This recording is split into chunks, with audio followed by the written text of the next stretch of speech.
Ezra, Kabanata 9. Nang magawa na ang mga bagay na ito, kinausap ako ng mga pinuno na dala ang ganitong ulat.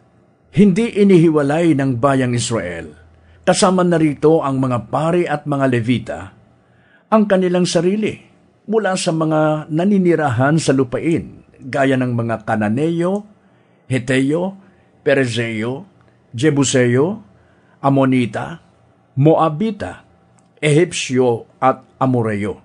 Dahil dito, gumaya sila sa mga karumal-dumal na gawain ng mga taong ito.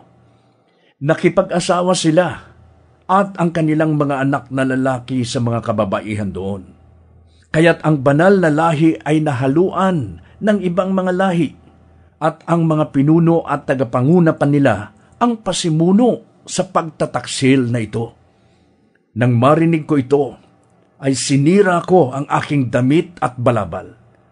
Bumunot ako ng buhok sa aking ulo at sa aking balbas at naupong nanlulumo. Nakaupo ako roon na nagdadalamhati hanggang sa oras ng panggabing handog. Maya-maya ay nagdatingan na ang mga tao sa paligid ko. Sila ang mga nabagabag dahil alam nila ang sinabi ng Diyos ng Israel tungkol sa kataksilan ng mga bumalik mula sa pagkabihan. Nang oras na ng pag-aalay ng panggabing handog, tumayo ako sa aking pagdadalamhati, nasuot pa rin ang aking sirang damit. Lumuhod ako at nanalangin nakataas ang mga kamay kay Yahweh na aking Diyos. Sinabi ko sa Kanya, O Diyos, wala po akong mukhang maiharap sa inyo, sapagkat ang aming kasamaan ay patong-patong na at ngayoy lampas na sa aming mga ulo. Ang aming kasalanan ay abot na sa langit. Mula pa sa panahon ng aming mga ninuno hanggang ngayon, kami po na inyong bayan ay lubog na sa kasalanan. Dahil po sa aming mga kasalanan, kami, pati ang aming mga hari at mga pari, ay pinabayaan ninyong madaig at masakop ng mga hari ng ibang mga lupain. Pinagpapatay nila kami, binihag at pinagnakawan. Ganap ang pagyurak na nangyari sa amin, maging hanggang sa kasalukuyan. Gayunman, Yahweh na aming Diyos, pinakitaan pa rin ninyo kami ng kagandahang loob, maging itumay sa isang maikling panahon lamang. Ilang tao ang pinalaya ninyo mula sa pagkaalipin at ligtas na pinatira sa banal na dakong ito upang bigyan ninyo ng bagong pag-asa at buhay. Kami po'y mga alipin, ngunit hindi ninyo pinabayaan sa pagkaalipin.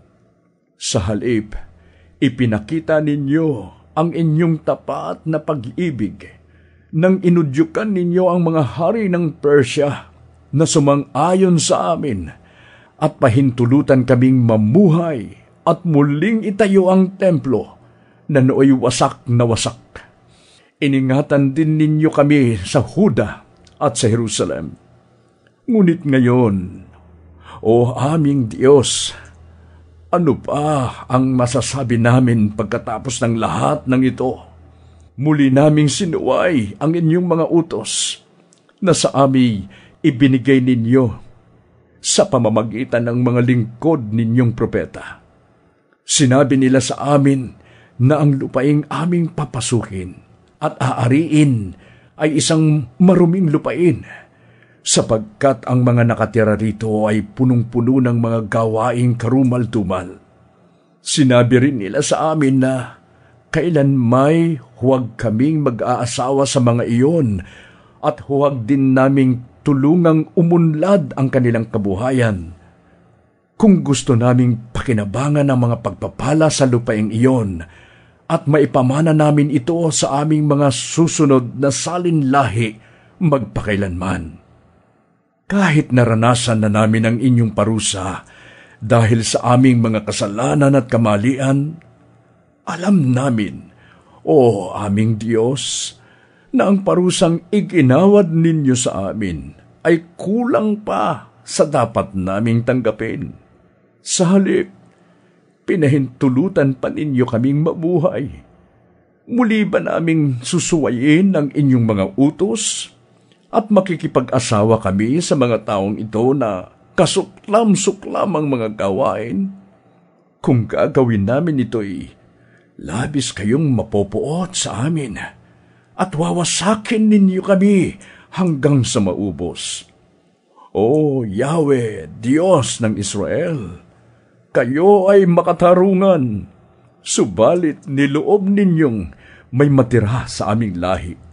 Inaamin po namin ang aming kasalanan sa inyo, at wala po kaming karapatang humarap sa inyo dahil dito.